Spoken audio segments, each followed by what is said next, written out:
Canal Télévision, la télé-vérité.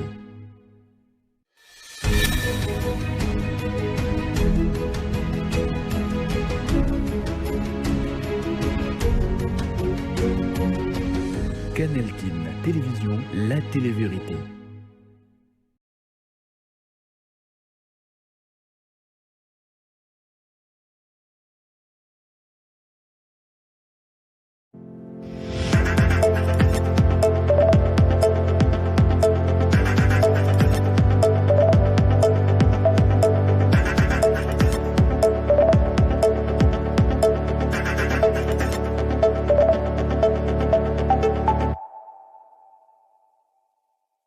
Batata, bamama, bandeko, napesi bino mbote. Mbote, bipa ibiso, bozuli baku ya kolanda biso. Toza samedi 14 février 2026. Lelo eza bongo babenga na nini? Bobenga ngoni. C'est Saint-Valentin. Saint-Valentin. Mbote, amis téléspectateurs, toza en direct depuis Kinshasa, capitale de la République démocratique du Congo. Bandi émission à 30 minutes de retard, veuillez nous en excuser parce que moula lobby dans les lots et embouteillage. Donc moi exactement tout ça il fallait que vous servir, on n'a pas le choix. Mbote encore une fois, batata maman baleko. Allez tout ça mbote rapidement. On a ça mbote l'équipe technique parce que ça premier directeur Coupar Bola, Véandata, mon abarumbu, namoni Maïka Mwaka, namoni susu nani Gimputu, namoni susu Joël Pembele, namoni pour assistance il y a Serge Makoso. Mbote na Pierrot na Flumika, Tom Yoka Kende, Papito Mafakala et Kapi Aboy. Mbote na Maître Gilles Mafuta, le mannequin du barreau, Maître Carlos Ongwapichi, l'invincible, l'anticorruption, Maître Merle Wangata, l'avocat de la République, Maître Golf Ikwimi. Allez, joyeux anniversaire, on y va avec la photo, sous les alliés, joyeux anniversaire à Charlène Angozi. Charlène Angozi, joyeux anniversaire à yo, maman Charlène Angozi. Photo exacte, Charlène Angozi, joyeux anniversaire. Joyeux anniversaire à Edwige Maï. Edwige Maï, joyeux anniversaire. Edwige Maï, joyeux anniversaire. Joyeux anniversaire à Mike Issem, dit Kylian Mbappé, il y a décidé. Mike Issem, dit Kylian Mbappé, il y a décidé. Joyeux anniversaire, Kylian Mbappé, Mike Issem, il y a décidé. Joyeux anniversaire à Mifi Dieye, la grande sœur de Roger Dieye. Mifi Dieye, joyeux anniversaire maman, Mifi Dieye. Allez, autre aussi dit ça, joyeux anniversaire à bébé Angelotti Zoïna Gale. Bébé Angelotti Zoïna Gale. Joyeux anniversaire. Alors, amis téléspectateurs, enfin, tout quota na solo, les deux face à face. Vous connaissez un baki Médard Kakolombo. C'était mardi. Mardi, j'ai reçu Médard Kakolombo na Clément Moussa, na plateau Oyo. Médard Kakolombo, il y a terrain, il y a OCPT, il y a IFASIC, qui est comité de gestion, il y a OCPT, il y a 10 millions de dollars. Il soulevait tous les. Il a même cité les noms. Maman DG, il y a OCPT, le DGA Jolino Makelele, dans le PCA Ada Bombo. Alors, comme c'est reconnu, on a droit de réponse, il a cité les noms. Le DGA Jolino Makelele nous a appelé pour un droit de réponse, ce qui est tout à fait normal. Allez, DGA Jolino Makelele dit on pouvait ça. Droit de réponse na Oyo, mesdames, Kankoloma Lobaki Kebamo, comité de gestion au CPT Teki, terrain poste, il y a IFASIC na 10 millions. Déjà, Jolino Makelele pour notre droit de réponse. La réunion tripartite impliquant les bancs employeurs et syndicales de la Société congolaise des postes et télécommunications SCPT et l'inspection générale du travail a débouché sur des résolutions et dispositions pratiques consécutives à la déclaration du conflit collectif du travail.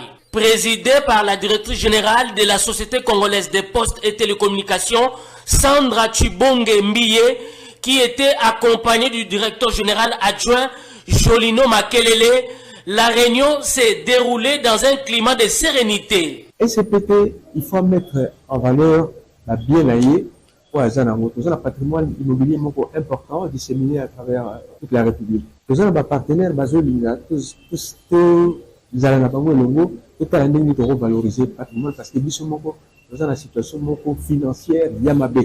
Tout à une situation Yamabe, arriéré à salaire, depuis les 50 mois d'arriéré, mais depuis que commis, toujours action pour en faire remonter SCPT.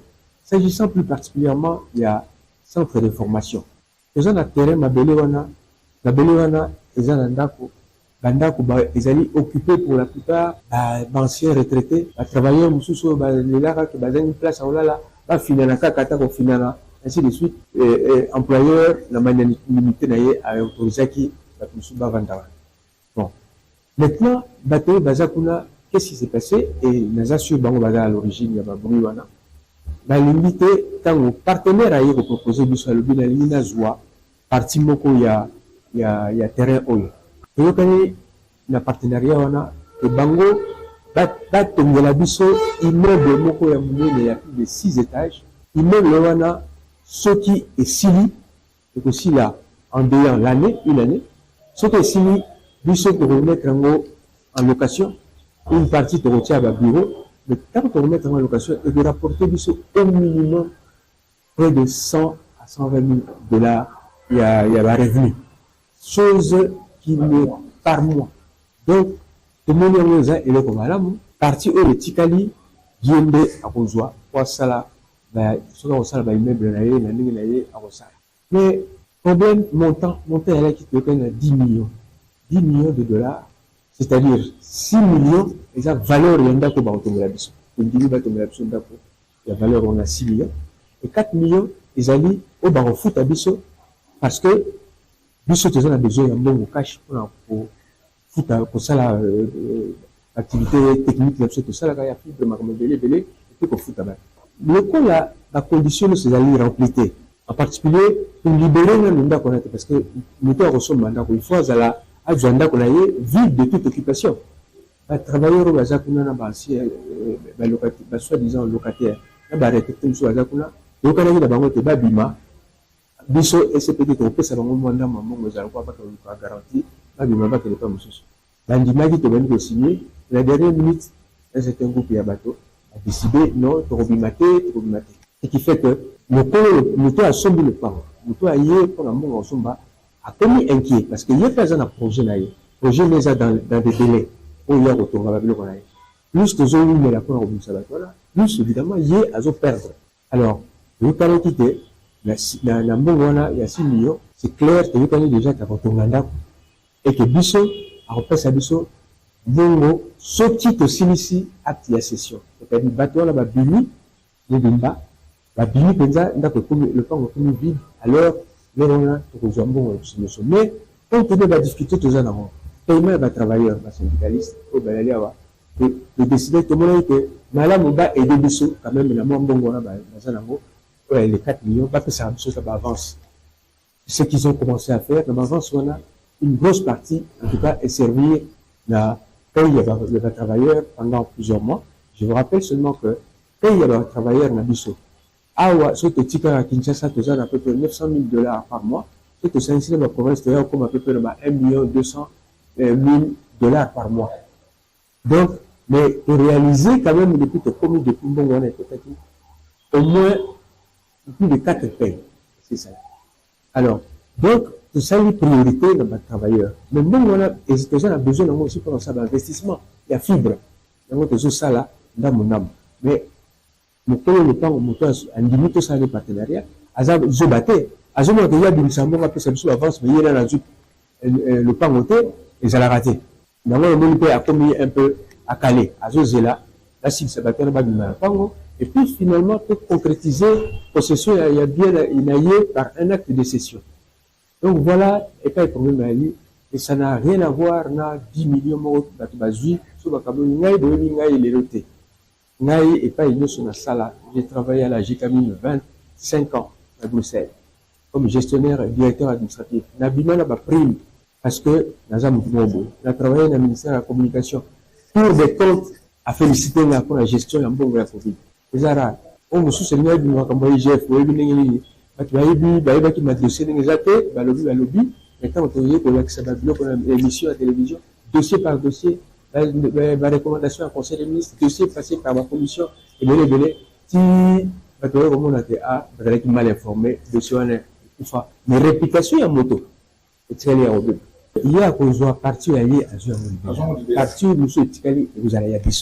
La partie à Bissona, tu retournes en date. À retourner à Bissona. La valeur à 6 millions. À on fait ça, 4 millions. Parce que la 4 millions, tu vas aller aux mandats, moi, toujours foutre la travailleur, au salaire, 6 millions de date, liés à retourner à Bissona. Nous toujours senga, oh, nous avons dit que détourner les animes. Affectation, il y a bien, à destination autre que eux, ils allaient prévu. C'est que la destination, Mbongwana, de 6 millions, et pays n'en par contre, la question que c'est nous avons partenariat public-privé, et l'équipe là-bas, organisme bénéfique, et l'équipe a vu favorable, qui va autoriser pour signer. Gouvernement, instance où il a prévu pour nous contrôler. Alors, on a mon conseil d'ailleurs, parce que c'est normal, bateau babinsi, ma soloana, c'est ici, syndicaliste, c'est travailleur. C'est normal, on peut être inquiété. Inquiété, poser des problèmes là-bas, et pas employeur, etc.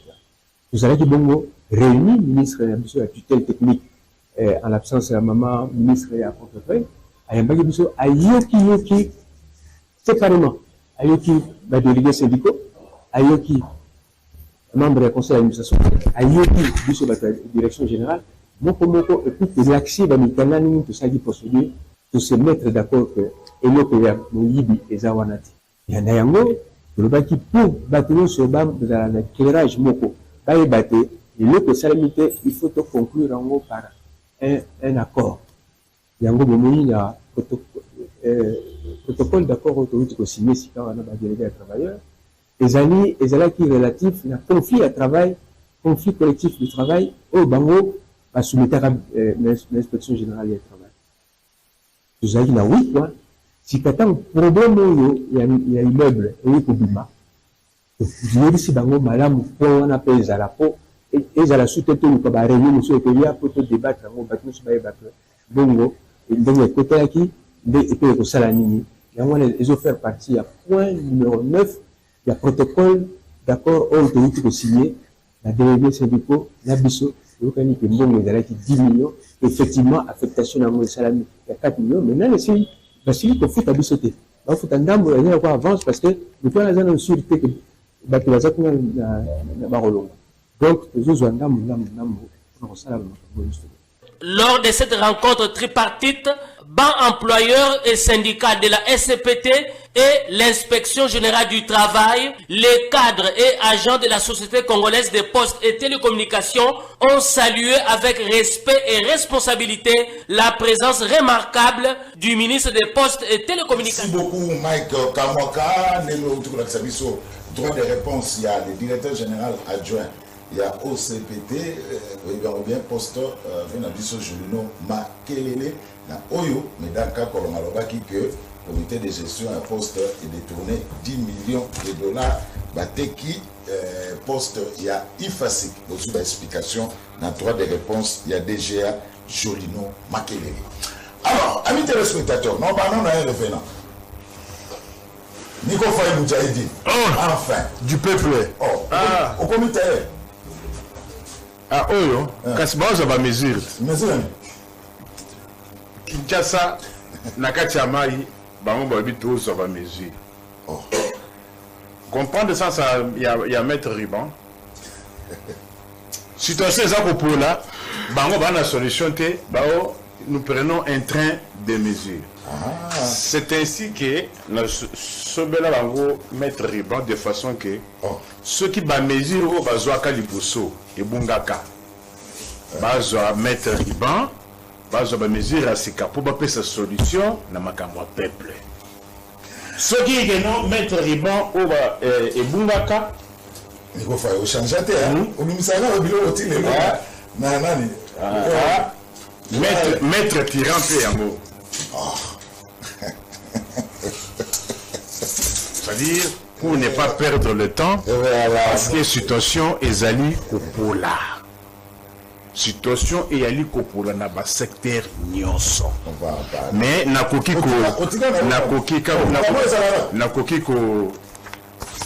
ko s'en passer na rappel national te. Peuple nanga ayeba ke tokomi déjà na 1304 jours. Banda cité na biso ya Bunagana Kenda. 399 jours banda Villa Gome et Koya. Même situation pe na ville ya Bukavu 397 jours. Toali na 774 jours banda régime et biso na station auto ba koper sa kombote. 604 jours banda Judith Akoma mon congé gouvernement na Allemagne d'Afrique alors Congo. 7 ans et 44 jours banda banamboka babosana défilé ya indépendance. Oibike banda bamobutis na bana bango bazonga défilé à indépendance et sala makali susu te. Ok. Ah, merci. Moudjahidine. Ozongi Naliga et sali bien. Merci beaucoup. Tozali, oui. Moudjahidine face à Winner. IDPS. Très bien. Moi, santé exactement en forme. Moi, interruption, ça qui est Bolimbi Sabiso, tout toujours en direct, au continu, tout ça en Winner. Oui, j'étais en train de dire que il y a l'un de notre, Joël Kitenge, où Azou s'est comporté en Malamouté. Je pense que c'est un politique, il faut en arrêter, surtout envers les autorités de la République. Et quelle autorité? Autorité, ça effort, la contribution intellectuelle, contribution matérielle pour l'évolution de la République démocratique du Congo. Ici, je cite Mama Fifi Masuka Saini. Donc, Fifi Masuka Saini, dans la République démocratique du Congo, est gouverneur de la province de là-bas. Mais nous avons plusieurs provinces dans la République qui peuvent de telle sorte que le gouverneur de la province c'est le même effort que le maman Fifi parce qu'elle est là justement pour apporter un plus dans la République dans son ensemble et surtout pour assurer survie il y a peuple là-bas. Et ici, ce qui est nécessaire, c'est seulement là-bas, ils ont contribué à paix de 40%, il y a recette dans le gouvernement central. Donc, en tout cas, c'est une forme qui mérite, une forme de valeur, dont les détracteurs, il y a tanga lisusu ko renforcer lisusu intelligence pe koluka kozana lobbying pe lokola fifi pour un jour ba gérer là-bas soit base là élection ils allaient sous musikate d'ici 2028 tokena élection baya ba tiabali baya na bango na là-bas tout para soba koleka pété c'est la vie va continuer. Nous sommes à votre disposition parce que je pense que République va vraiment branché pour la Kolanda émission de l'eau et surtout que nous sommes en face de mon frère Yangaïpe à IDPS, bien qu'il y a Tikabiso, à Tikabiso c'est présenté, mais il est le nôtre. Voilà, merci. Winner, émission à l'élo, fait des sociétés, la politique, tout le monde a souga parce que j'ai comme l'impression que les téléspectateurs, comme ils ont dérangé un mingi, dans ma maison les cas, dans une mokonzi Kinshasa, dans la province, et puis dans souka, des ils permettent de recevoir l'Ikamu. Il y a un dialogue. Alors, l'Ikamu Yasnel, il y a les abonnés. Yasnel, Obavani na quartier Ndolo, na commune ya Barumbu, Bakomelingaï. Bonjour Ndeko Zulu. Affaire Snel, cabine Kandolo. Voici 1 mois et demi que tous les quartiers Ndolo est dans l'obscurité. Comme cause, il y a une panne au niveau de la centrale Funa qui alimente tous les quartiers bon marché en général, mais à la grande surprise, certains endroits ont été rétablis de l'électricité, sauf ici au quartier Ndolo, référence Maïngalou. Ah, Maïngalou, Nakabamba. Référence Maïngalou. Après réclamation, la SNEL dit avoir un souci avec la câble mère pour rétablir l'électricité dans ces quartiers. Et en plus, elle continue à déposer ses factures sans qu'il y ait consommation de son service. Voilà qu'au courant de la semaine dernière, ces agents sont passés pour demander qu'on achète un autre câble électrique parce que selon eux, le centre de la Funa va rétablir les courants la nuit du mardi passé. Hélas, nous sommes dans les noirs jusqu'à présent. La population est fatiguée des promesses de cette société. Merci de nous avoir aidés à transmettre ces messages aux responsables.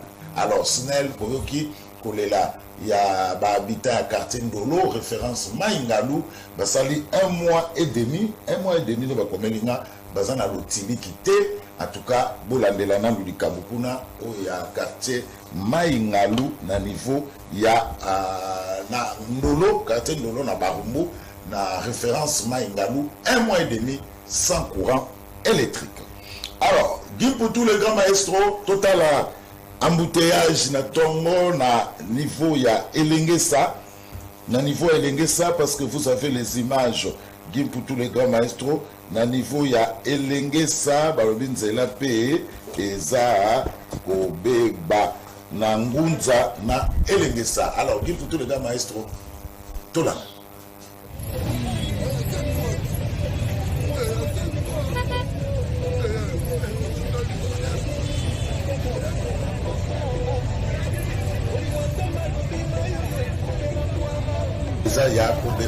C'est cet embouteillage que mon aguilobi, je suis arrivé hier à la maison à 23h45.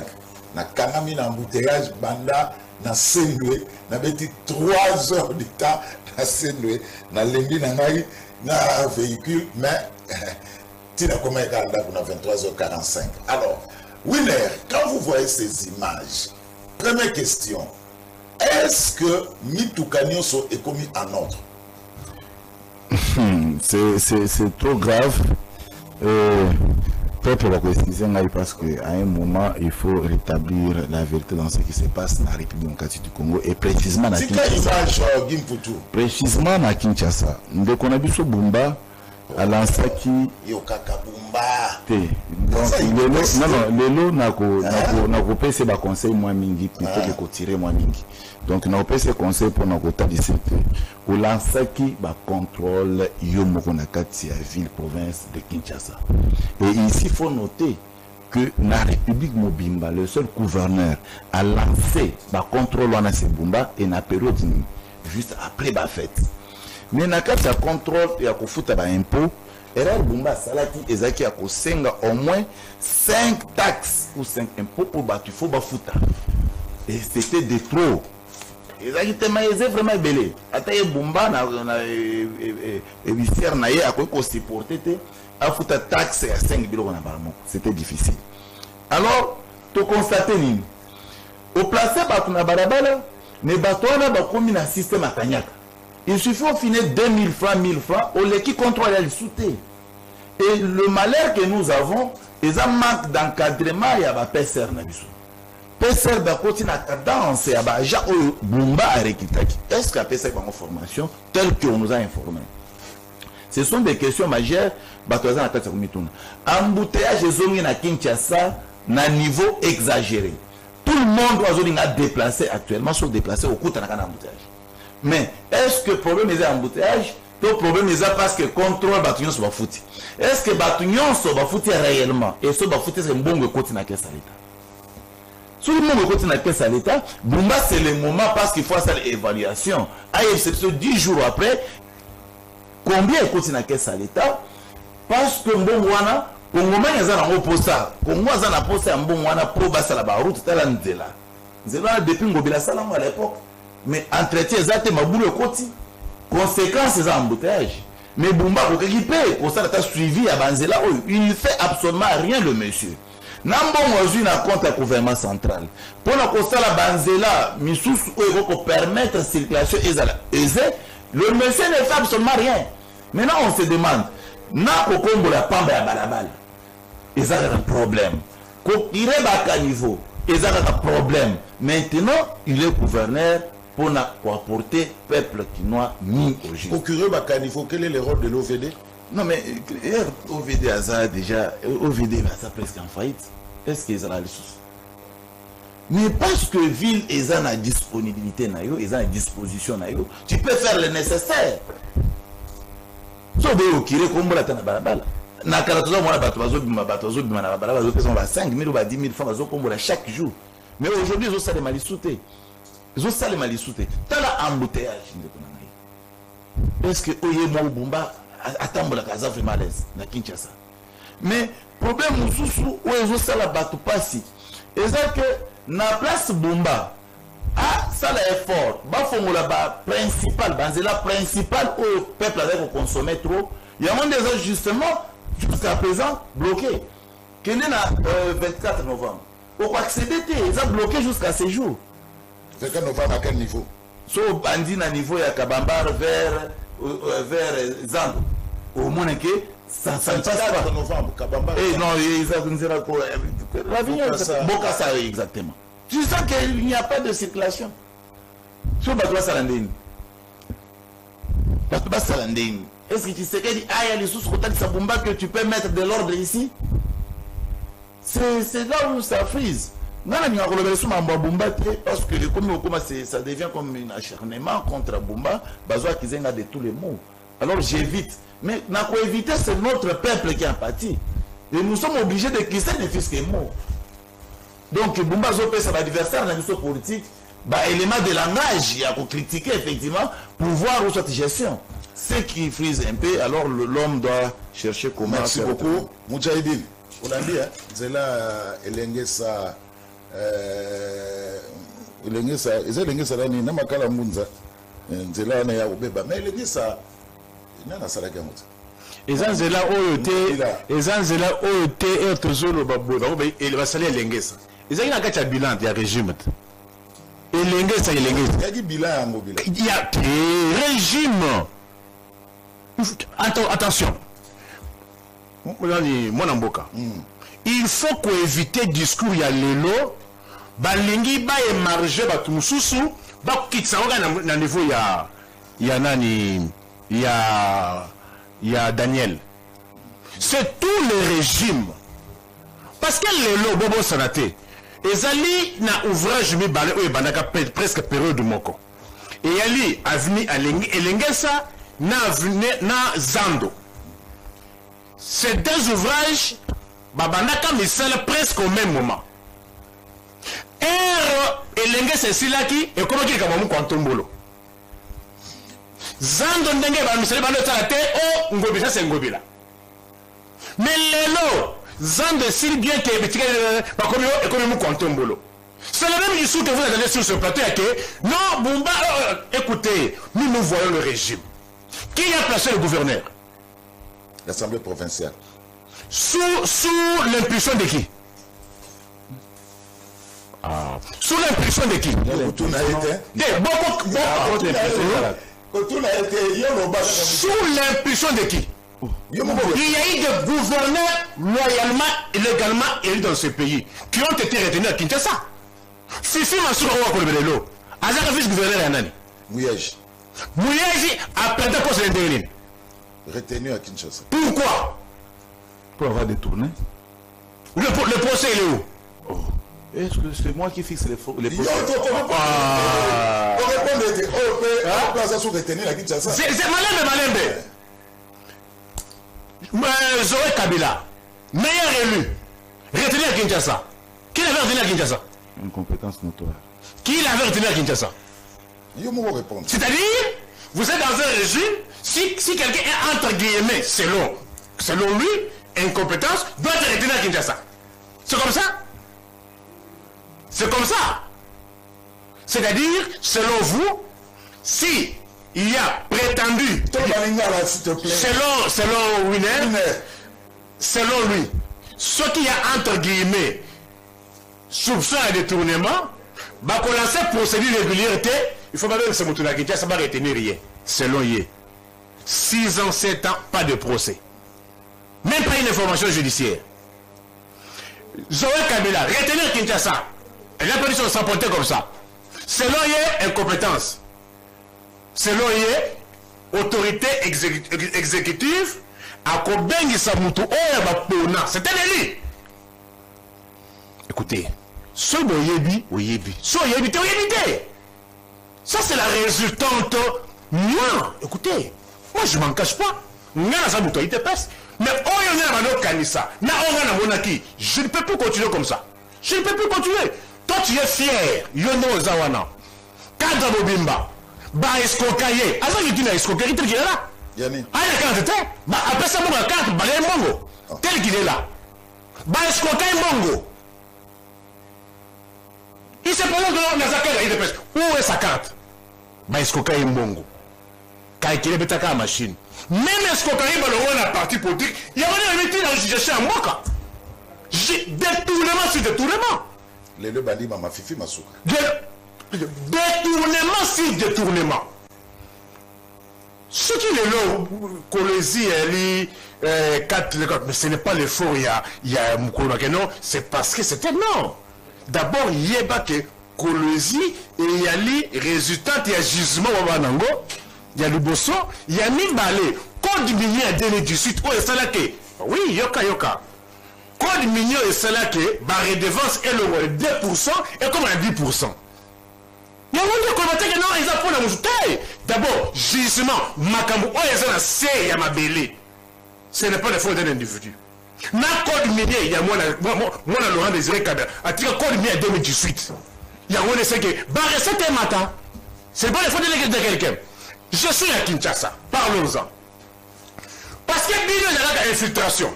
Tout la total en si que Daniel Plaza a infiltré, pour bien jamais responsable.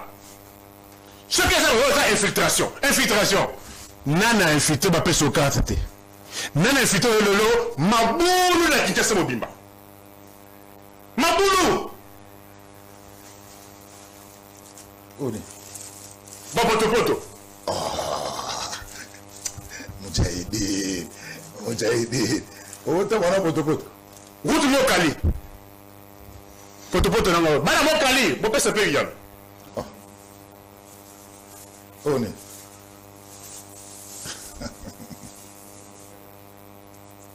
Oni. Webi rompe Bongolo. So yon a rompe Bongolo. Vous avez ma place commerciale 7e. Oui. Comment ça s'appelle là? Na yolo médical. Yolo médical. Le bout de 1 mètre. Profondeur. Ça fait combien d'années? Qui a infiltré? C'est Kabila? C'est Kagame? Parce que Bino a la responsabilité. Il y a des rallye kaka. Il faut qu'un rallye.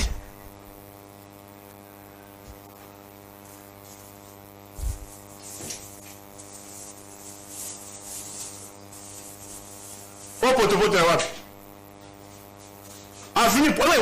Avini Paul Rekufa. Soza na poids lourd.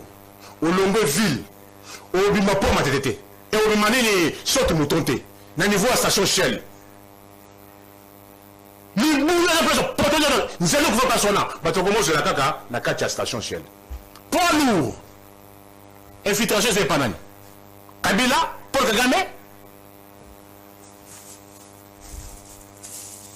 Donc, il y a un poto nyonso, la place nyonso. Hein? Quoi rouge Bokassa. Tala poto zawana. Avec quoi rouge Bokassa.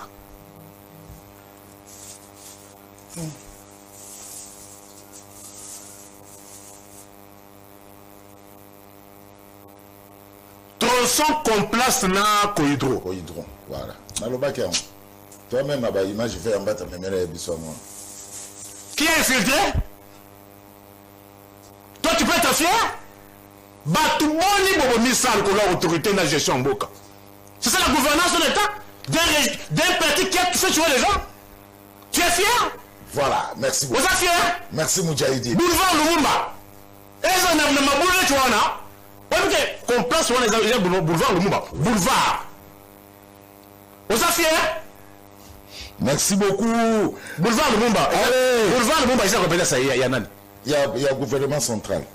Merci beaucoup. Allez, il y a déjà le message. Bonjour de Kozulu. Nous sommes en Binza Pigeon.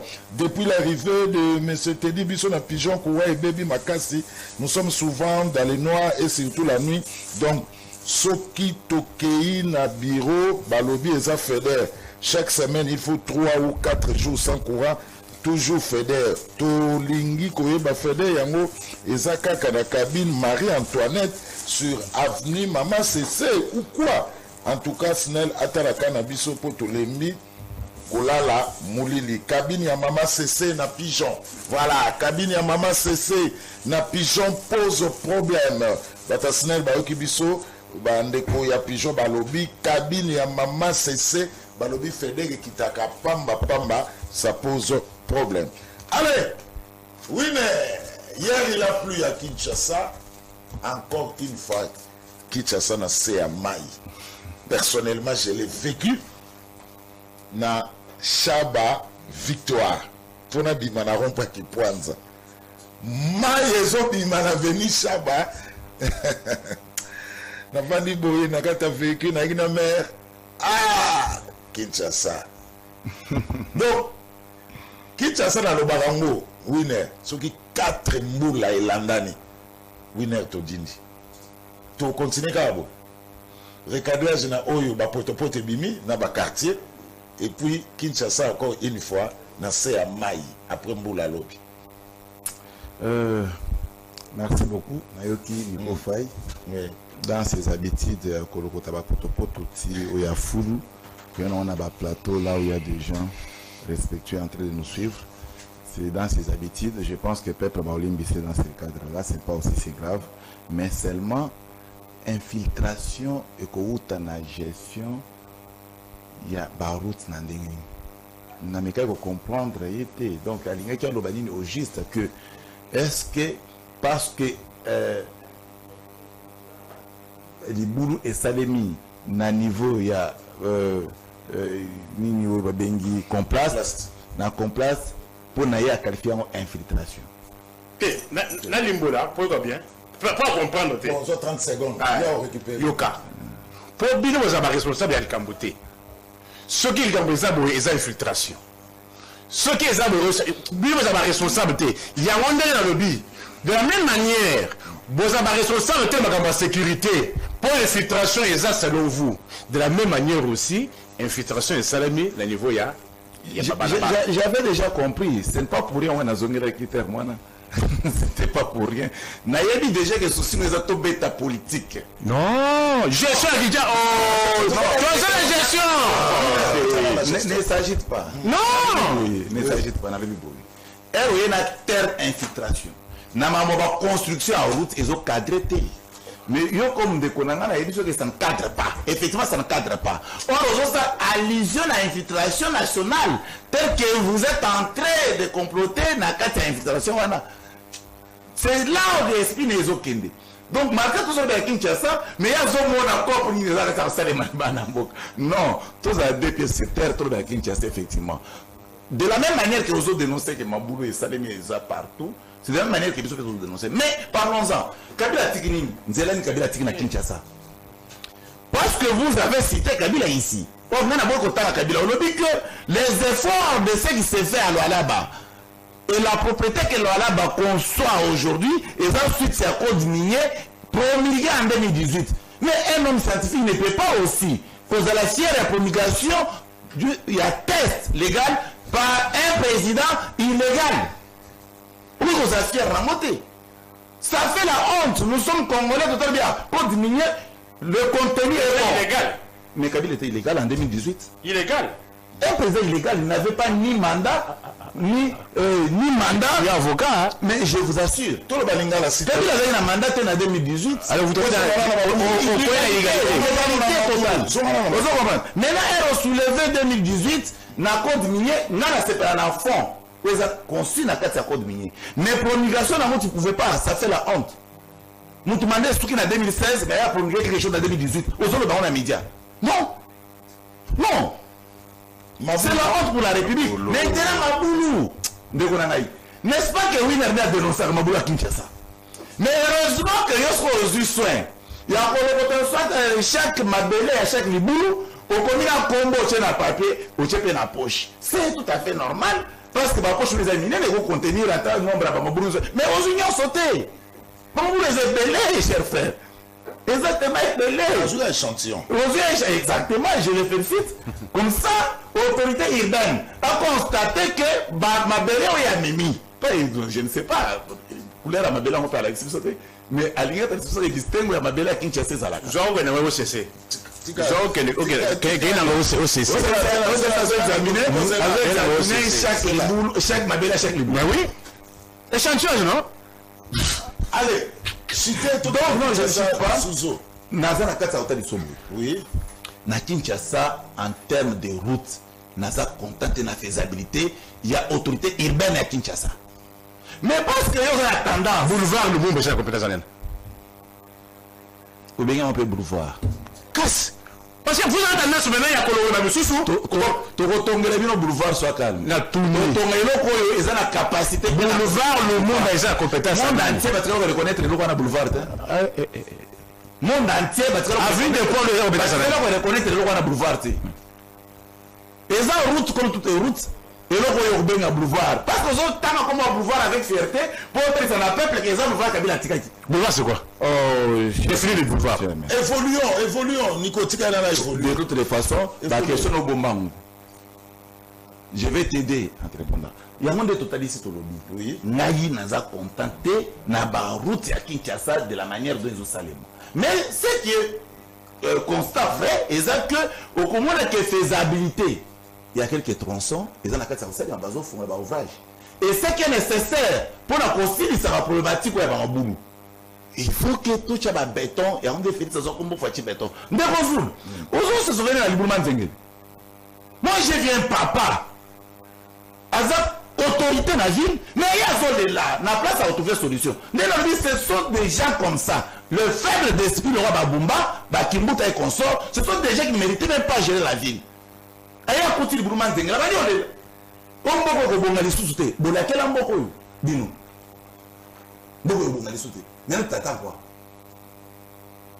Allez, oui, donc c'est un peu compliqué alors de ce côté tu ne peux même pas parler. Allez, Kinshasa na Samaï à quand la fin de cette situation désastreuse d'ailleurs de kozulunga na yoka ki mawana bande ko na biso lobby c'est une histoire ufala na bandala ngo d'ailleurs eza bande ko bazala na paka juma na habité paka juma eza société to eza kini je ne sais pas moi bande ko na sous la pluie ba maman bana ba jeune ba papa avec encadrement ya FARDC na la police ba accompagner bango na zamba ba poli. Maintenant je me demande na grandeur ya mbure beta ki lobby est-ce que bana va en bonne santé bana va en bonne santé. Quelqu'un m'a dit que dans la major moko mimi si mami tout ça à hôtel de ville kuna ni tete cette dame là mais balinga batika batu na zamba et pas bumba. Oh boko mamta mais maki bango. Mais chef de l'état azolekana chef de l'état azolekana na prince wana oyo poids lourd paka juma bazalaka wana akuti bato avana na balabala asali konsa bino lobi na liko mwana bato bazala wate. Comment vous voulez laisser les gens comme ça? Mais il bazui il y a pour solliciter un endroit où on va loger ces gens là bah tomber na un ministre likambunaye a organisé a saigné ba montant colossal a nomi bato ke na zamba na esikwa na ta toilette ezate ata kikuku ezate ndeko na ngai. Un ministre ne comprendre té un des ministres de la gouvernement provincial asani azana moi azana likambunaye azana te baga sous maman moi ala sous maman azana mabele na côté soki so côté quartier ou en français kuna na kati eza zamba abino na eza mabele na ngai tozo bato to loger bango siko mbule beteke lobi baswende mais eza pasi mi to gani accompagner bango mi to ko ma salité mais bomba ici non pas si je m'abuse pas à centre d'enfinissement à Tchana en passant à terrain parce que les enseignants mais terrain on jusqu'à ce jour bah quoi la ni matiti ni le côté mais ça placement propice s'il était de bonne foi on va que ma famille wana loger bango ici on va parce que ça na ville bah qu'on respirer les fils là il y a une commission qui a été mise en place mais la commission a été dirigée par Mumba pour le relogement il y a pas sinistré wana il y a pas Kadjuma ni balé mbongo za bazo sana c'est la commission bazo salelo te ndeko na tout kende kuna okuta mutu azate mais mbula eko beta ebuki lisusu bisika oyo etikalaki ata na espoir soki na matete batiaki babéton na baroute ya matete lobi mbula elekeli makasi béton esekule donc il faut encore moko mosusu mpo bakozwa lisusu béton c'est-à-dire tellement que Boumba na mbula bayokanaka te. Non, il y a catastrophe naturelle. D'abord, Winner, Boumba est de l'île de peste, toi tu es de l'île de peste. Moi, Boumba na l'île de peste. Tout ça, Boumba na ba Nico Faye. Alors, à quand la fin, il y a inondation à Kinshasa? Mais il faut Boumba avoir des compétents, un système très intelligible en place, comment contraindre la catastrophique non soit naturelle. C'est très simple. Problème à Maï, moi je l'ai vécu hier. Et ça problème à canalisation, Maï, ils ont la place à vous l'écarter. Soit avec de Willeri. Au moins Willeri, oui. D'ailleurs, Willeri, on va dans la limite dans la terrasse. C'est la construction anarchique. Mais ce genre de construction anarchique, c'est comme ça que tu as responsabilité. Je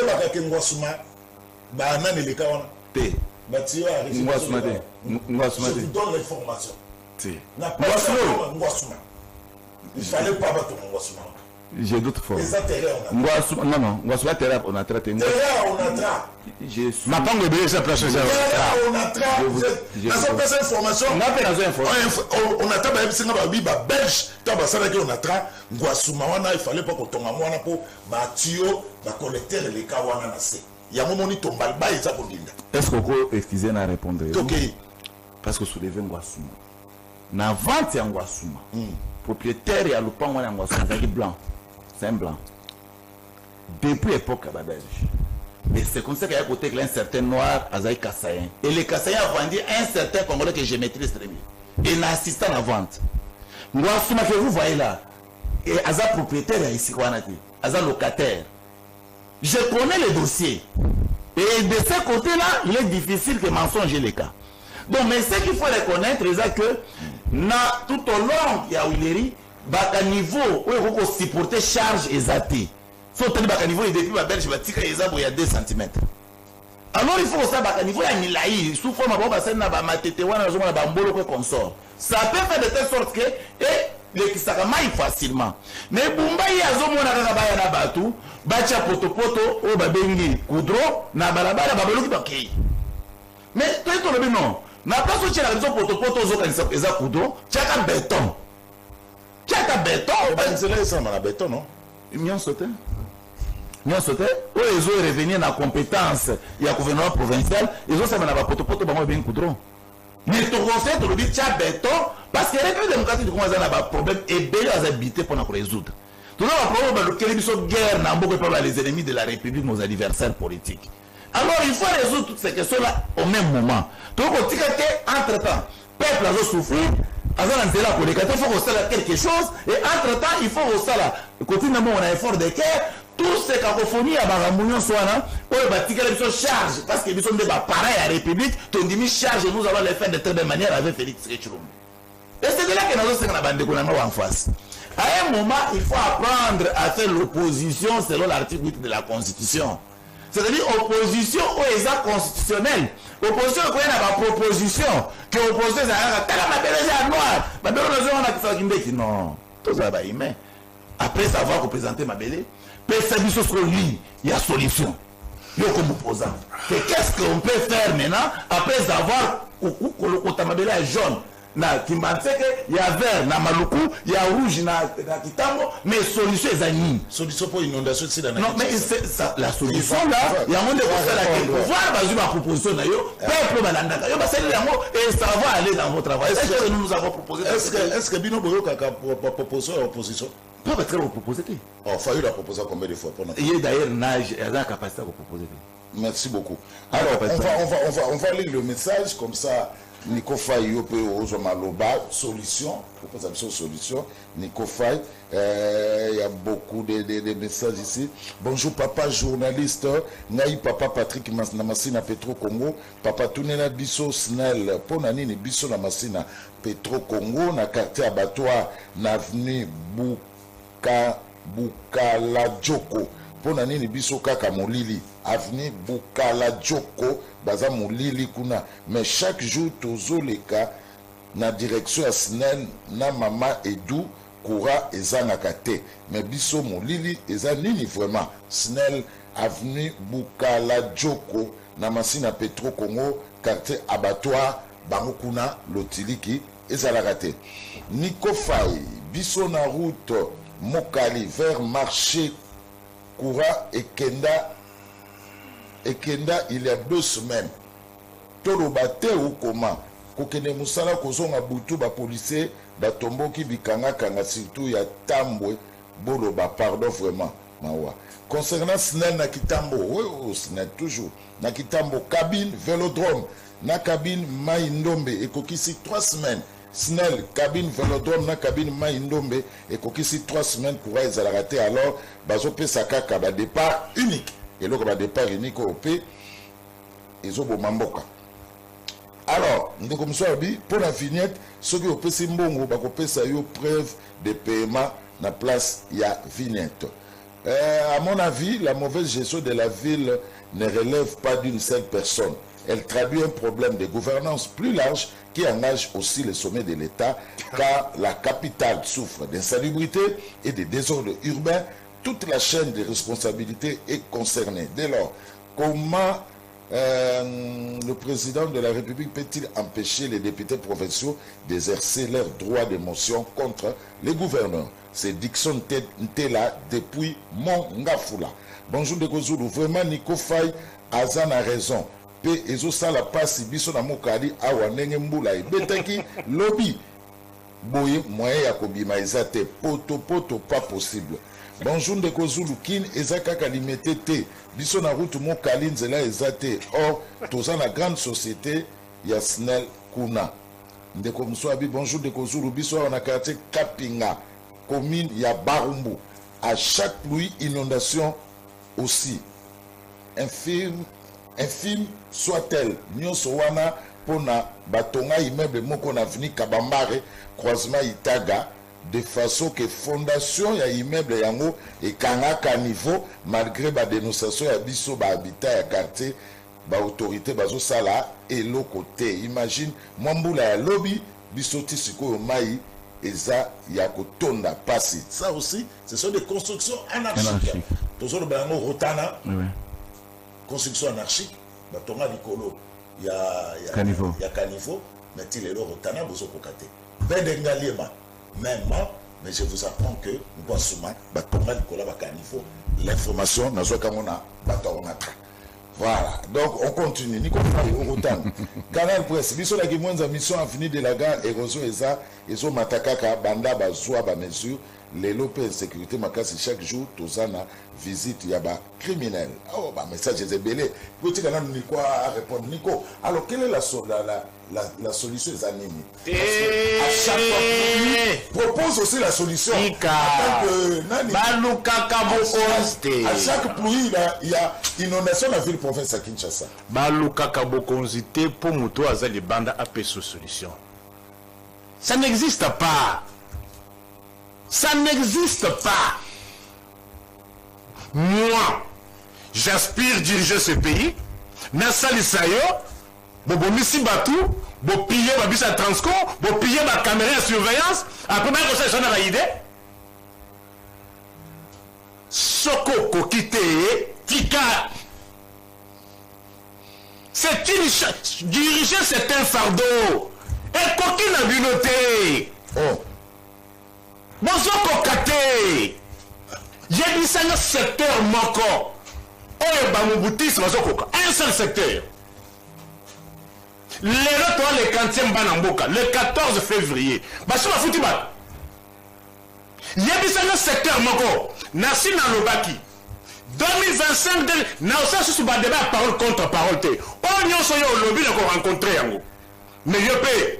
Zara courage à rencontrer dans ce lobby. Yebisanga un seul secteur.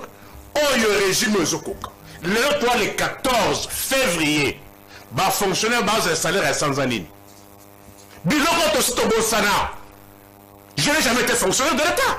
Mais bah fonctionnaire avant 2019. Bah bossa n'a qu'un bien paiement. Et c'est qui les 15 paquets Zombo Nabango, les 17 paquets Zombo Nabango. Et d'ailleurs, voici les précises que vous leur causez. ceux qui fonctionnent dans un crédit, la banque, ils ont une échéance, il y a les 15. Chaque les 15, banque il faut son bon monayer. Mais quel est commis le 14 février? Les 15, il y a janvier, vous avez coupé sa tête. Les 15, il peut y avoir une cité. Fonctionnaire wana, banque à foutre sa pénalité. Qui va supporter ça? Bon, ça, nini, à part de tournement, n'a pas voyage. N'a pas lama. Bon, ça, nini. Là, toi, les 14 heures, nous avons une talanga.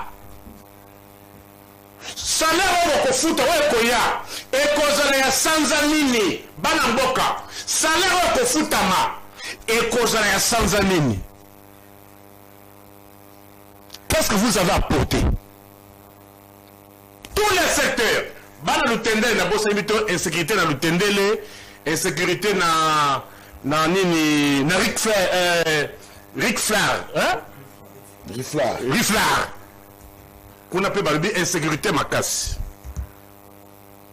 maluku insécurité on le dit boy inondation est partout mais c'est la capacité il y a ruissellement après la pluie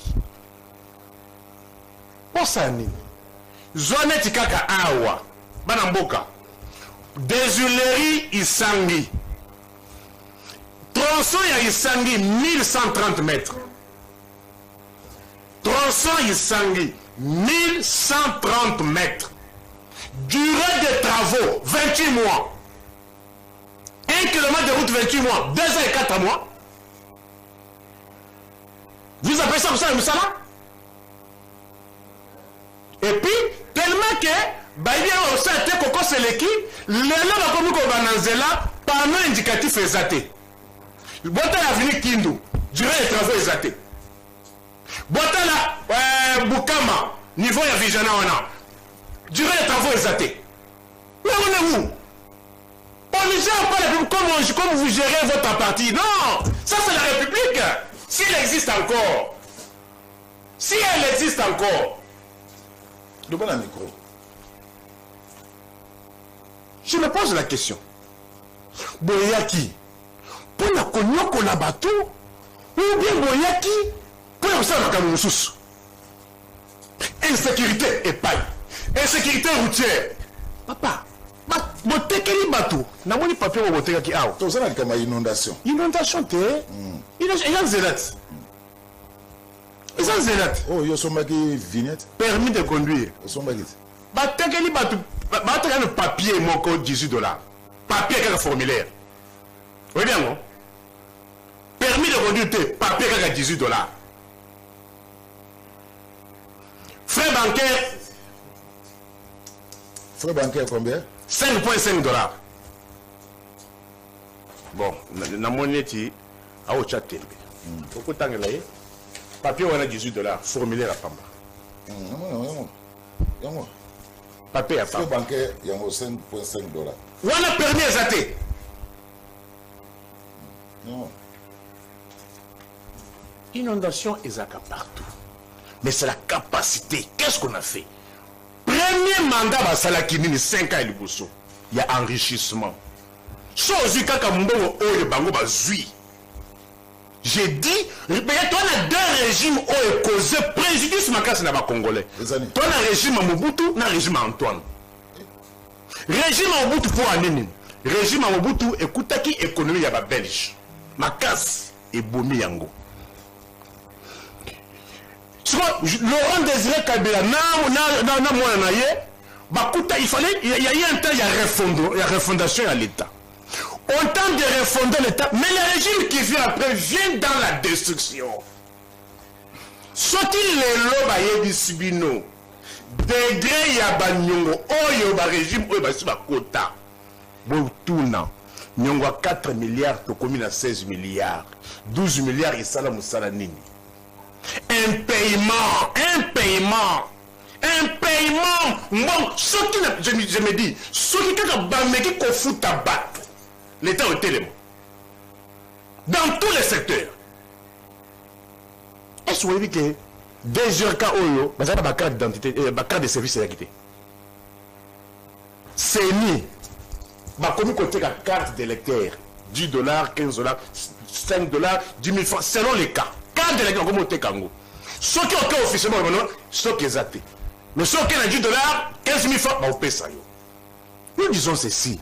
Inondation est cause à Namboka. Mais c'est la capacité.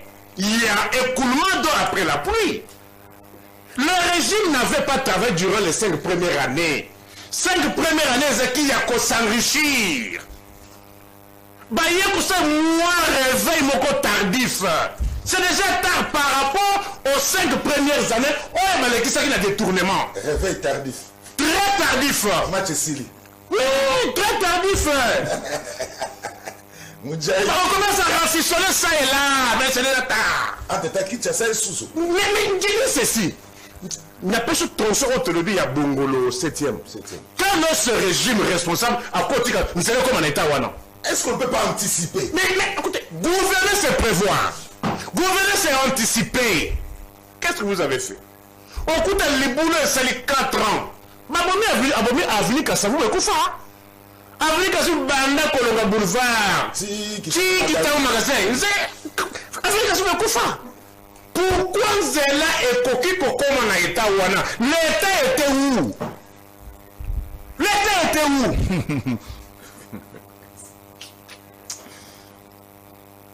Et ça qui voit? Avenue de poids lourd, avion et Koufa Ndengenini. Vous situez sur poids lourd. Qui est incapable de courir ma boulevard Lumumba, il faut rencontrer la station chez les deux bonhommes. Avenue de Paul vient d'être répété par les Japonais, non? Les Japonais. Les Japonais. Une route, Yoka, Nicolas, vous habitez comment? Une route de bonne qualité a une durée de 20 à 50 ans. Maintenant,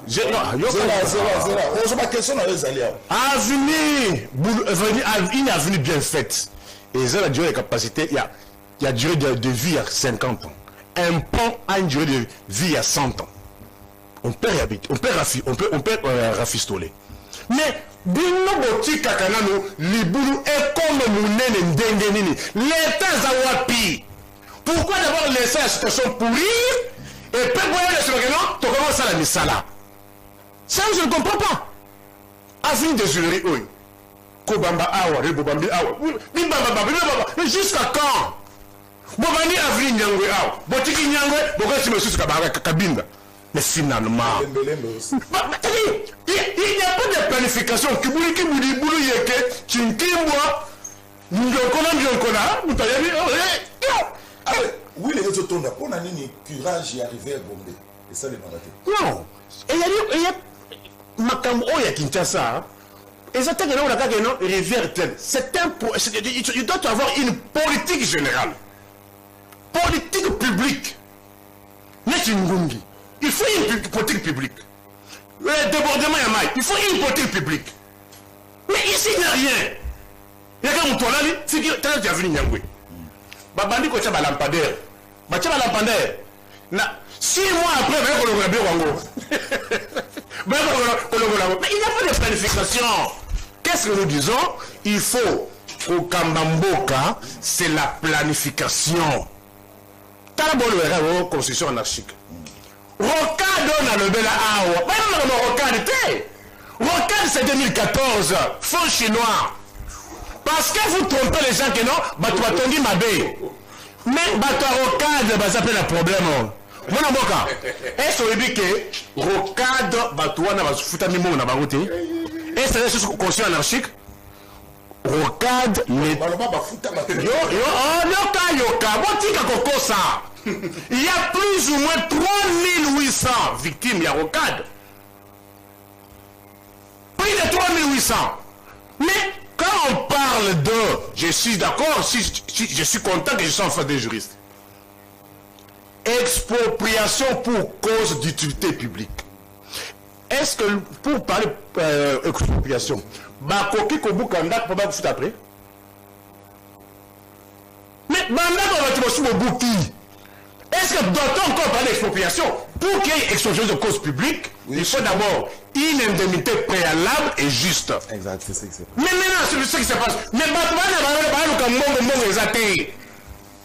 Moi, je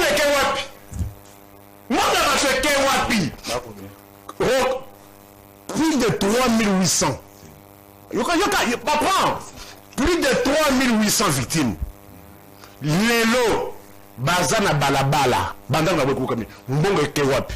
De la même manière que vous avez escroqué les gens, en plus, vous avez beaucoup conseillé l'esclavagisme, il y a l'État. Merci beaucoup. Mbongo il y a francophonie, Tilelo, Salem, ça francophonie, Foutamite, mais Mbongo et Bima. Vous oubliez ça? Quel est le problème que le régime a résolu? Un seul problème vous avez résolu. Un paiement, Congo Airways, ma carte de l'État, le plaque d'immatriculation est Awapi. Merci Nico Faye. Alors, oui, tout non, c'est là. On prend le message. Tout ça, bonjour Nego Zulu. Construction anarchique, il y a site nouveau collecteur Monkole, quartier Ngobila, commune, il y a Selembao. Espace exproprié et indemnisé, limité, na gros piqué.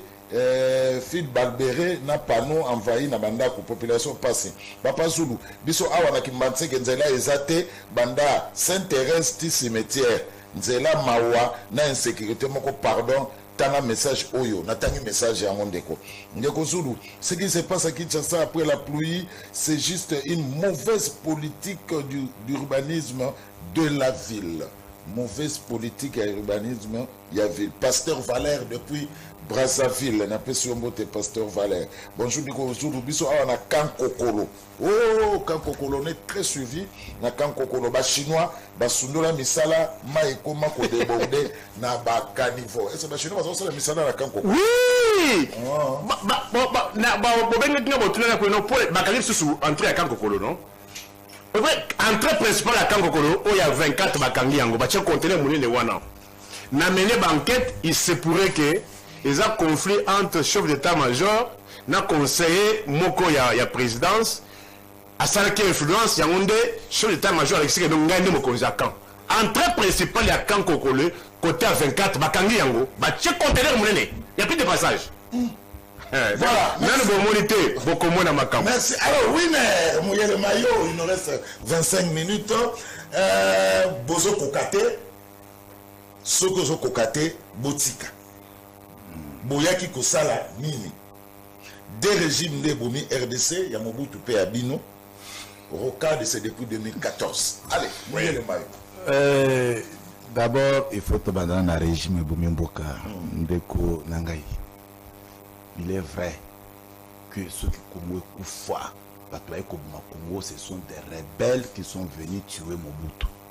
Et ici, je vois M. Kabila, ils sont venus amener Mobutu à la mort, les bousculer vers la mort et prendre le pouvoir par la force. Bato ba pouvoir na makasi na coup d'état. Et je t'informe, partout au monde, Mouton continue à pouvoir par coup d'état à envisager des bienfaisances à peuple T.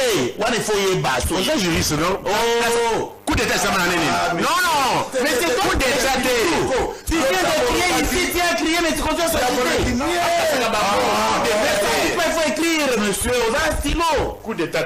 Oh! Mais comment? Tokei, Nico. Kabila le père, aïe par voie à la rébellion.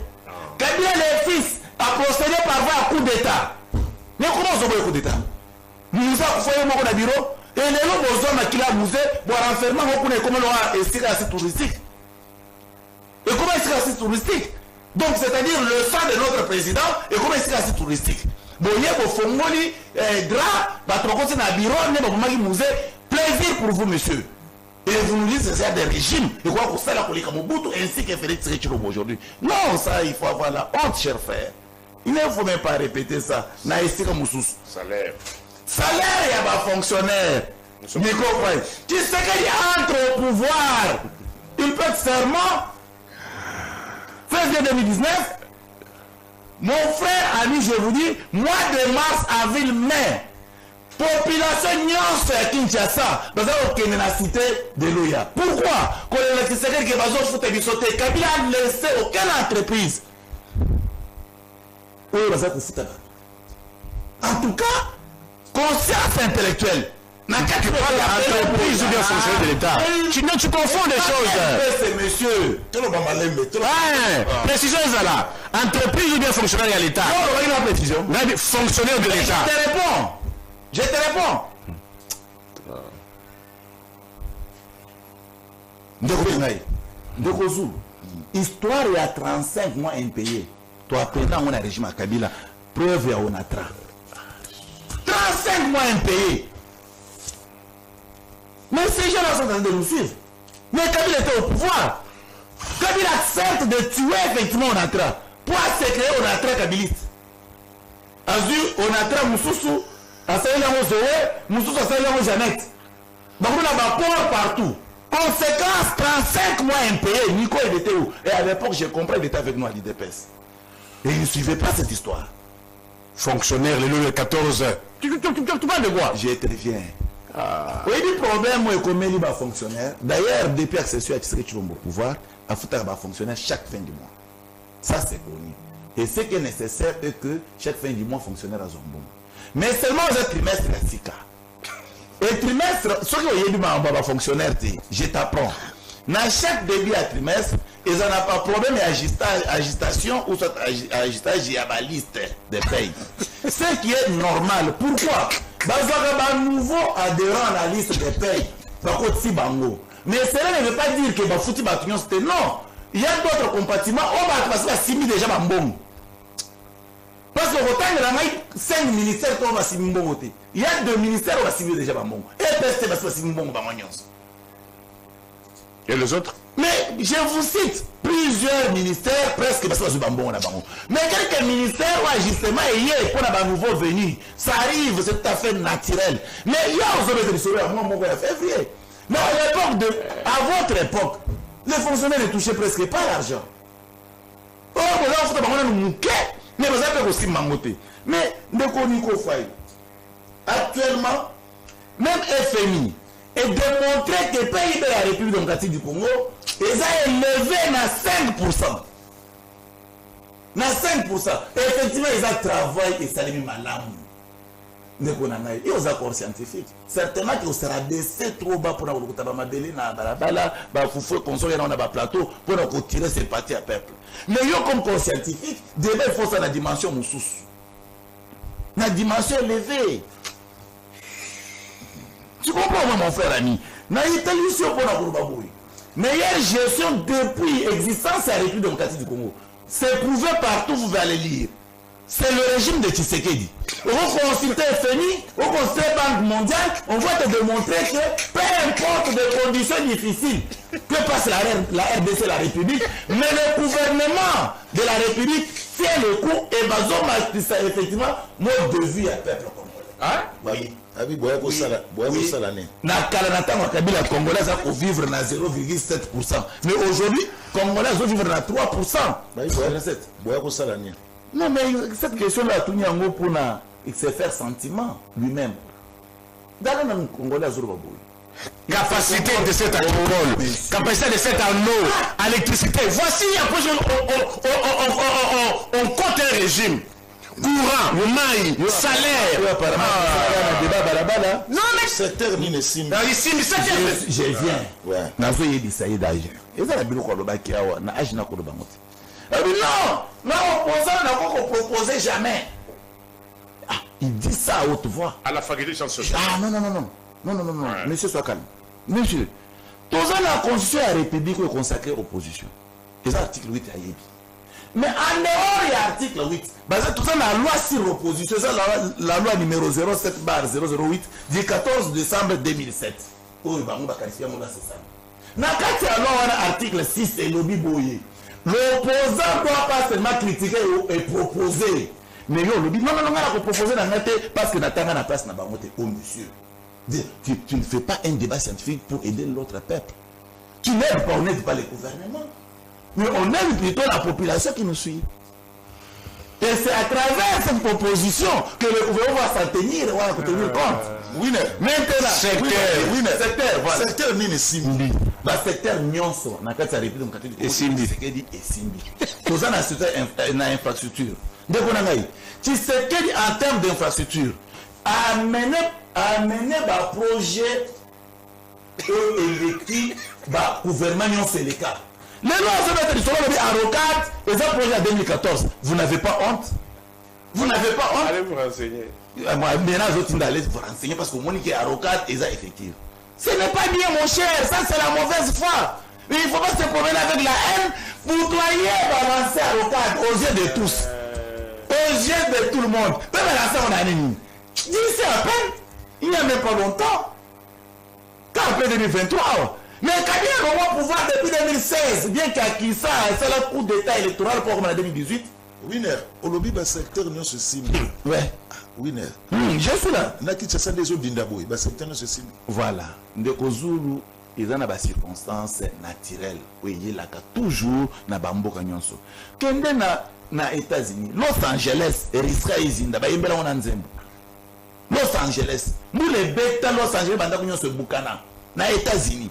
Ce n'est pas parce que dans la politique, il y a infrastructure bien veillée. C'est seulement parce qu'il y a des catastrophes naturelles qui peuvent amener aussi un État dans une souffrance quelconque. Mais cela ne veut pas dire que la République est salatée. Non. Mais il y a le douane. Le banditisme urbain. Exactement. Insécurité. Insécurité, j'arrive. Secteur nous se signe. Ndegozou. Toujours insécurité urbaine. Totali bien, to yebi malam. Kende koniko fayi.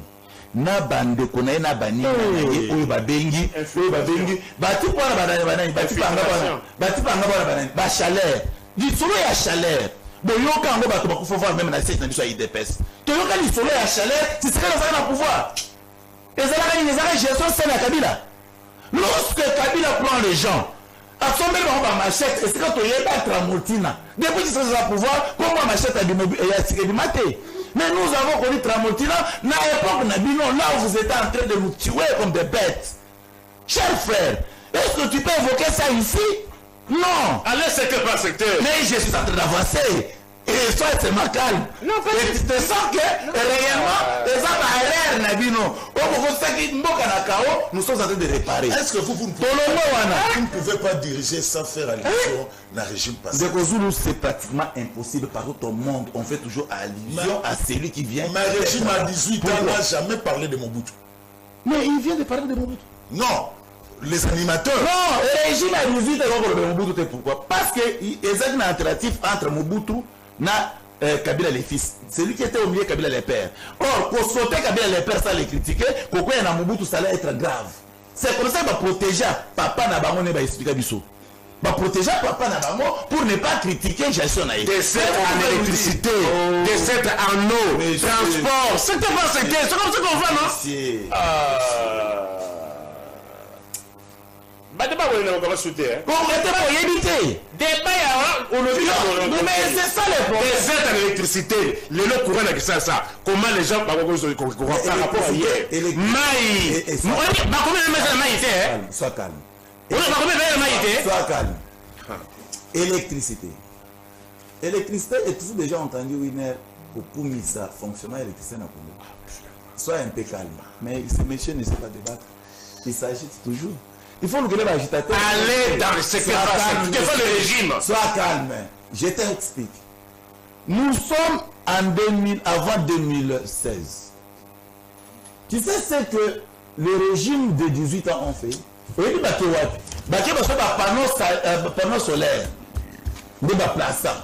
Mais il y a bien que tout ça n'a tout ça a plusieurs sources à courant. Mais tu sais qu'il y a actuellement avec le régime de 18 ans, c'est déjà passé. Ndekozulu ne fait pas cette erreur. On parle du présent. Ndekozulu les erreurs. Le bilan de 7 ans. Vous deviez aussi journaliste ici. Le bilan de 7 ans. Un chanteur de Kabila doit être calme quand il est calme. Oui, mais. J'ai dit ceci. Oui. Ndekozulu. Na système politique. Na politologie.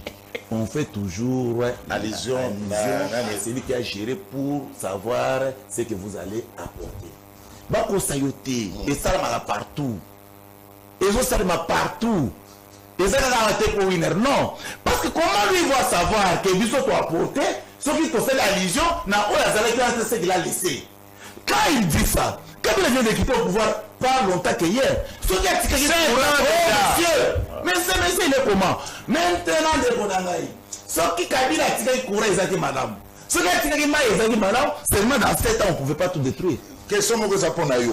Oui, mais pendant 37 ans d'opposition, proposition Nini, Bopesa, ce qui a été Koboya, Kobuka. Arrêtement en 2006. Parce que Yolobi, lui ne peut pas. Je dois proposer. Bon, Bino a 37 ans. Proposition, il ne peut pas ça. C'est Christophe Vancantou qui meilleure des propositions, tu peux ça, comme Makabila jusqu'à 18 ans, peuple congolais, Balandaka mode d'Atiseke, la Kangote. Premièrement, la constitution que nous utilisons en 2000, la constitution mise en place depuis 2006, nous sommes déjà trouvés que la constitution est permettre la gestion de la République. Parce que c'est une constitution conçue, sur la constitution, sur la constitution, projet de société, la constitution, est limitatif. C'est tellement limitatif. Or, la constitution enclose tout et donne des directives pour la meilleure gestion. Mais à l'époque, forcing et le nous avons proposé que M. Kabila, il faut à changer le système et le fonctionnement, il y a militaire, armée. Kabila Salangote. Il avait proposé force armée na bango. Bozong Sabango pour na Congo, tout ce qu'il y a Congo. Donc les militaires. Baboya, ces régimes avaient rétisé. Si juste pour point qui est sur il n'a pas rencontré cette qualité maille, dessert à maille, dessert à courant, transport. Mais c'est ça là, c'est ça, c'était pas un secteur. Voilà, tout ce qui va te respecter. Ah oui, secteur par secteur, mais là où vous voulez que. Une minute.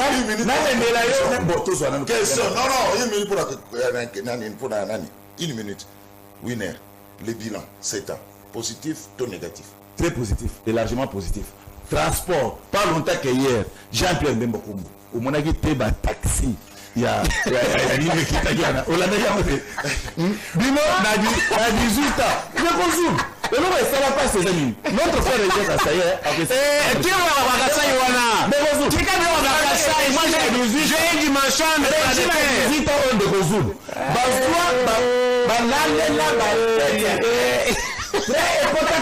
Pendant 18 ans.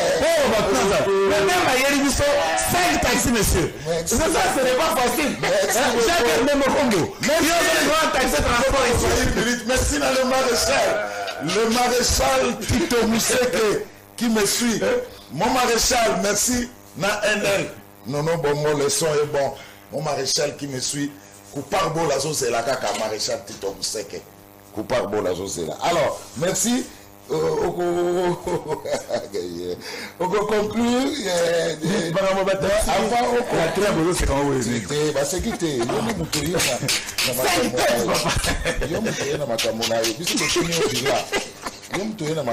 Alors, d'idée de ça, au début, c'est la photo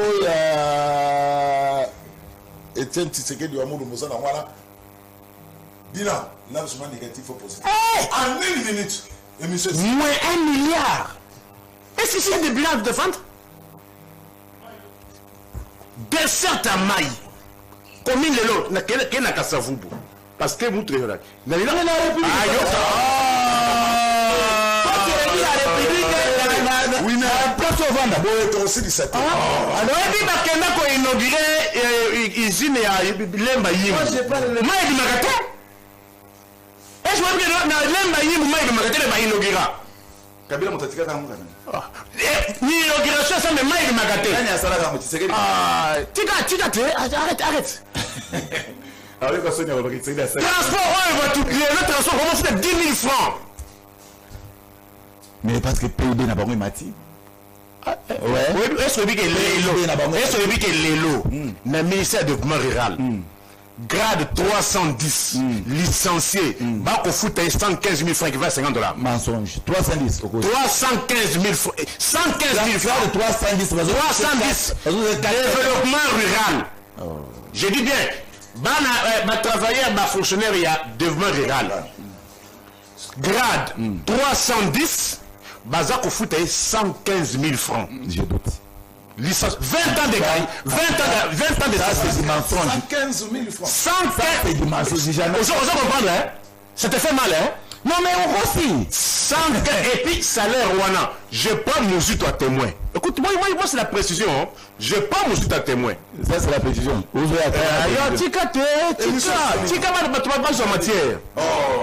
115 000 wana c'est depuis que Mouzou a tiré 110 000 et 100 Mouzou a tiré 95 000 dollars 92 Chibalaye a bâti 25 000 et commis 115 000 si les lots développement rural Le secrétaire général développement rural budget annexe salaire 115 000 francs congolais ba fonctionnaire bobenga mais ceux qui ba bengi yo zana courage naza la te on ba que non procureur avec alibanda te vous comprenez hein? Développement rural, budget annexe, grade 310, salaire 115 000, c'est-à-dire 50 $. Na transport, il y a 10 000, 15 000 francs. Ça, c'est du mensonge. Non, est-ce que. Nico, il y a sucré 3 000 francs. Les derniers il y a savon 800, 900 000 francs. Les derniers Congolais, tous 265 000. Il y a le savon de 1000 francs. Ça vaut les quoi? Savon brillant 1000 francs. Écoutez. Botamolaka. Bossa 18 à na 18 à Liboke ya 18 à 100 francs, combien? Et combien 1000 francs? Ça c'est du théâtre. Ah, c'est ça, c'est du théâtre. Comment ça fait? Alors, le vêche c'est quoi? Voyager? Comment ça fait? Ouais, t'es bilamba? Il faut bailler le bateau. La gestion du pays c'est quoi? Bailler le bateau, ma boucle ça. Et ça bateau. Est-ce que notre mandat 7 ans, les policiers n'ont jamais de cartes. Oui, non? Bah dans la carte il y aura des degrés de destruction. Hein. Tous les policiers qui n'ont pas de carte valide. Dotation à tenir. Policiers monsieur a tenu 150 000 francs. Sans réaction à un fonctionnaire de développement rural. Oui. Mais non, on a sous quand même.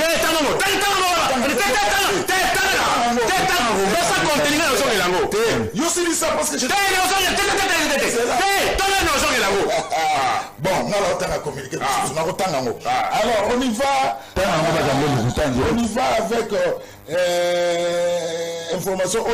La photo à Etienne Tshisekedi Amulumba, la présidence de l'Union pour la démocratie. Zela, fonctionnaire Zela Narutana.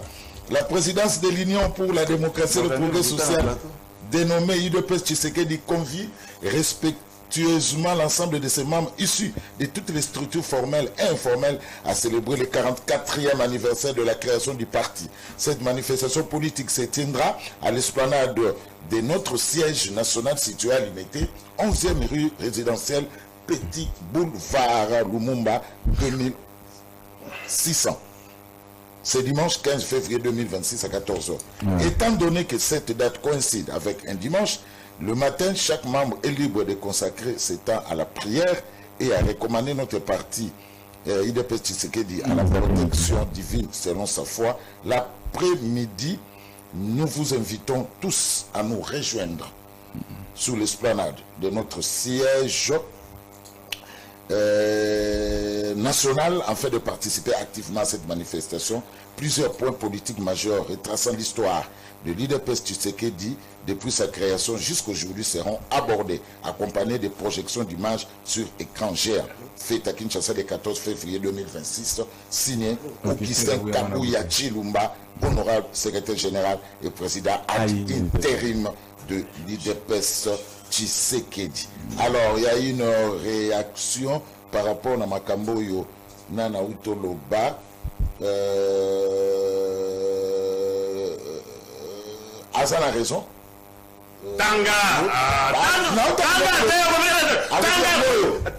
Azan a raison partielle. Na budget a raison partielle. Chez Bisso, chez Bango, chez Bisso, sous statut né Emata Mouké. Sous statut de Mata Mouké. Mabo inatanga kombona. Budget annexe, c'est quoi? Azan a raison partielle. Na budget annexe, oui. Na Kosaka? Chez Bisso sous statut Azan de développement rural. Sous statut de Mata Mouké. Ce qui n'est budget annexe, c'est 115 000. Ce qui est Mati Mouké, on peut savoir combien?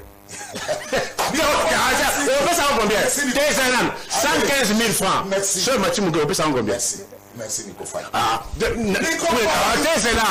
Ce qui est budget 115 000 francs. On peut savoir combien? Merci beaucoup. Nico, c'est le grand retour, Naliga. Pourquoi pas? Merci beaucoup. Oui, merci beaucoup.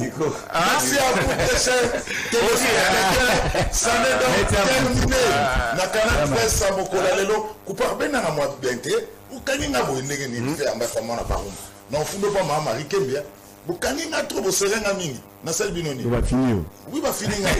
Merci na winner. Merci beaucoup. Merci. Mouchaïdi, souci na biso ezande Kinshasa ebonga. Congo ebonga.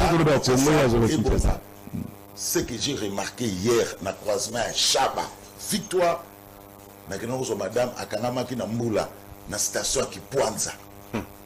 Je vous dis maizo bima na Chaba lokola et dans la vitesse de voisin. Non, il faut fournir beaucoup d'efforts. Non mais ça fait très mal. On ne peut pas détourner d'un peu comme ça. On ne peut pas détourner. Très mal. On ne peut pas détourner. Là on parle de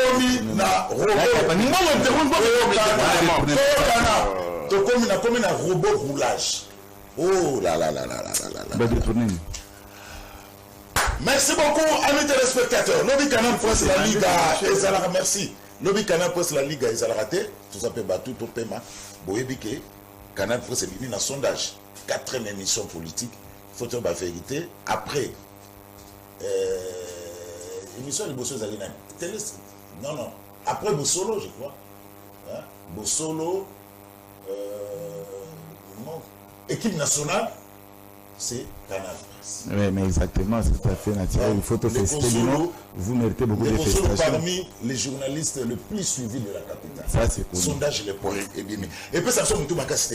Toujours continuer de moussala, conseil, la balai qui boye, Mikolo, vous travaillez. Félicitations aussi à Bossolo en politique. Oui.